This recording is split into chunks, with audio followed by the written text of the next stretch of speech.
What if Canada is quietly reshaping global trade, challenging the US in unexpected ways? One of America's closest allies is actively courting new partners, striking deals that could shift billions in commerce. Canada's push in Europe, backed by agreements like CETA, is positioning it as an alternative to the US. Some see it as a tactical move, while others believe it signals a lasting shift in transatlantic trade. Is Canada asserting its independence or just responding to US trade tensions?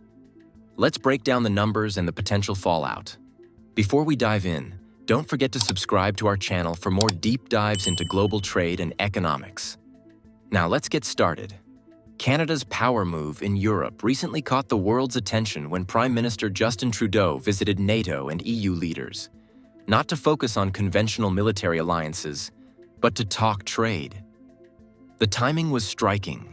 While the United States was grappling with various trade battles and negotiating with multiple partners, ranging from China to the EU, Canada seized an opportunity to position its industries as stable, less politically fraught, and ready to supply everything from energy to advanced manufacturing. Instead of letting the conversation revolve around shared defense obligations, Trudeau steered discussions toward commerce, highlighting how sectors like manufacturing, energy, and aerospace could benefit from deeper ties between Canada and European nations. This strategy isn't entirely out of the blue. Canada and the EU have had a closer economic relationship since the implementation of CETA, which provisionally entered into force in September 2017. CETA aims to reduce or eliminate tariffs on the majority of goods traded between the two parties. The agreement covers nearly 99% of tariff lines, opening up markets for Canadian products and services and offering European companies better access to Canadian consumers. While the United States continues to be Canada's dominant trading partner, an estimated 75% of Canada's exports went to the US in 2022, CETA is laying the groundwork for a more diversified future. Before CETA, the value of Canada-EU trade hovered around $90 billion annually. According to some analyses, that figure rose to about $119 billion in recent years, partly due to reduced barriers and increased market confidence. Trudeau's push in Europe builds on this momentum, effectively telling European industries that if they're looking to diversify away from traditional American suppliers, Canada is open for business. Why does this matter so much? The first reason is raw economics. Europe represents a massive market with over 440 million consumers in the European Union alone. If European businesses decide to shift even a fraction of their supply chains, say 5 to 10%, away from US companies and toward Canadian firms, that could equate to billions of dollars changing hands annually. Think about aerospace, where both Canada and the US compete in manufacturing aircraft components. Energy, where Canada is ramping up natural gas and oil exports, or even agri-food and technology. A modest swing in trade flows could make a significant difference to Canadian industries hungry for new partners and investors. For the EU, it also means they get to reduce reliance on US imports and develop alternative channels that might be less subject to abrupt policy shifts coming out of Washington. Beyond the economic figures, there's a broader implication for US economic leverage, particularly with NATO allies. Since the formation of NATO, the US has enjoyed not just military leadership, but also economic clout among alliance members, partly through shared interests in technology, energy, and defense contracting. Europe has historically depended on American solutions in many sectors, whether it's advanced machinery, software, or even agricultural goods. If Canada successfully positions itself as a credible alternative across some of these industries, then the US could find its traditional influence waning. This shift wouldn't happen overnight. Shifting major supply chains can take years of recalibration, but the strategic move is enough to make Washington sit up and take notice. Europe's perspective is also essential. Recently, many European countries have been looking to diversify their supply chains beyond the United States for several reasons. One reason is the unpredictability of US trade policies, which have resulted in occasional tariffs and trade disputes that left European businesses uncertain about the long-term stability of their American partnerships. Another factor is energy security. The European Union, particularly in the wake of geopolitical tensions involving major energy suppliers, has been seeking new sources of oil and liquefied natural gas, LNG, to reduce vulnerability. Canada, with its substantial reserves and stable political environment, has pitched itself as a reliable partner in this regard. Additionally, forging closer ties with Canada gives Europe a bit more leverage when negotiating with both the US and other global powers like China, since it signals that the EU can expand its partnerships beyond the usual suspects. All of this leads to a critical question. How is the US likely to react, and could it escalate into another trade battle? Washington has options. Historically, the US has responded to perceived threats to its economic dominance by either offering new incentives or imposing tariffs. In 2018, for instance, the US administration used tariffs on steel and aluminum imports against close allies including Canada and the EU, citing national security concerns. That move triggered retaliatory measures and a tense standoff. Something similar could happen again if the United States decides Canada's deeper ties with Europe erode American exports. On the other hand, the US could roll out favorable trade programs or targeted subsidies that make American goods more competitive and keep European partners firmly in its orbit. The challenge is that too heavy-handed an approach might alienate Europe further and push it even more toward Canadian suppliers. The risk for Washington is that it might not be able to contain this shift without causing collateral damage. If the US were to slap additional tariffs on Canadian goods or threaten new trade barriers, it could disrupt supply chains that integrate both countries. Canada and the US, after all, share one of the largest bilateral trading relationships in the world, with total goods and services trade exceeding $762 billion in 2024.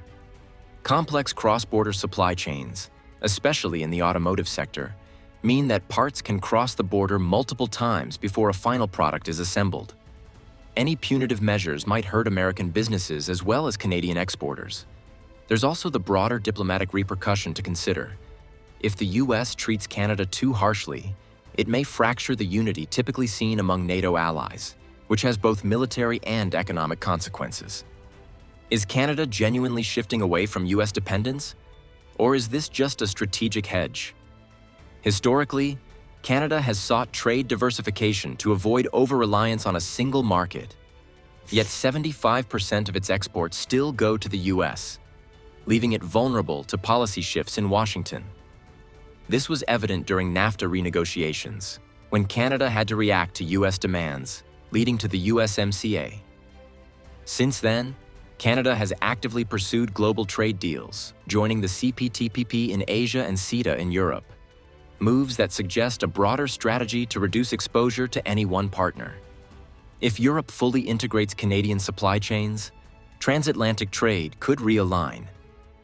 Major EU economies like Germany, France, and Italy may shift key imports toward Canada, especially in sectors where it's price competitive or politically preferable. The biggest impact could be in energy, given Europe's push for stable and diversified sources. Canada, a top 5 global producer of natural gas and crude oil, has traditionally sent most fossil fuel exports south.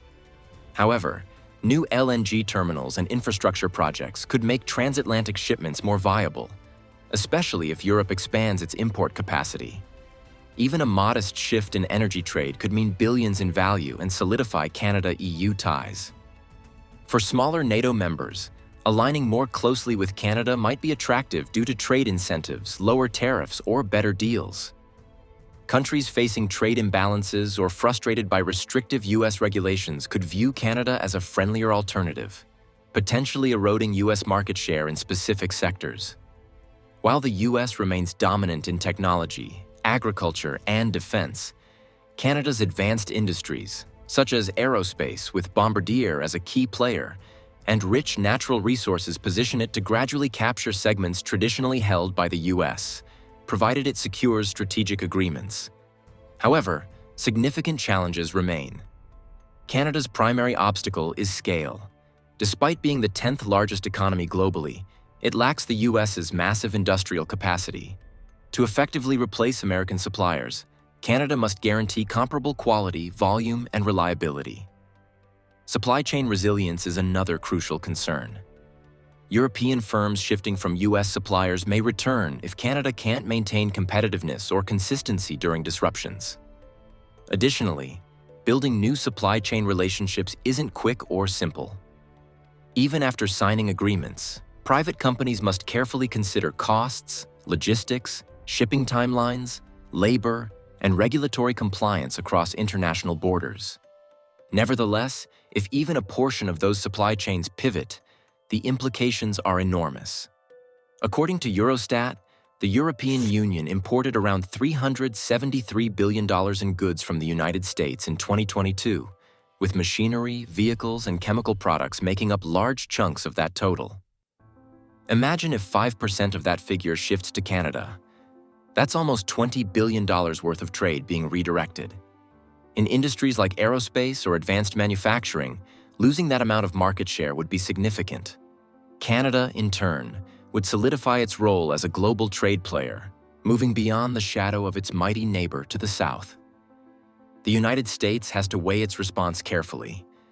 If it opts for a hardline approach, say imposing new tariffs on Canadian goods to punish Ottawa for poaching European markets, it might spark a trade war within NATO ranks, a scenario that undermines the alliance's cohesion at a time when unity is often emphasized. Alternatively, Washington could choose to enhance incentives for European companies, perhaps through targeted subsidies or favorable trade deals, so that the cost-benefit ratio leans towards staying with US suppliers. However, this approach can be expensive, and there's always the risk that the World Trade Organization or other international bodies might view new subsidies as unfair trade practices. If Washington decides to largely ignore this development, Canada might continue to grow its relationships with Europe, Latin America, and Asia unimpeded, making incremental gains that eventually amount to a notable shift in global trade patterns.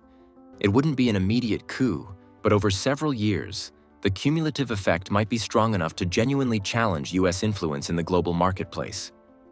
Part of the allure for Europe is also about political balance. A diversified approach means not being overly reliant on any single partner, whether it's the US, China, or Russia. Adding Canada to the mix offers a middle ground option, an ally to the US but also distinct enough in its trade policies, with fewer controversies and historically fewer unilateral restrictions on foreign partners. We're ultimately left with two overarching possibilities. The first scenario is that Canada's strategy is a short-term push intended to grab Europe's attention and secure a few key deals. In this scenario, the relationship with the United States remains paramount, and Ottawa is merely trying to gain better leverage when it next faces US pressure. The second scenario is that Canada is genuinely seeking to pivot to a more multipolar trade policy. Having felt the volatility of relying too heavily on the US market, Canada could be planting the seeds for a reconfigured economic future, one in which it holds stronger ties across multiple continents to buffer itself from any single partner's political swings.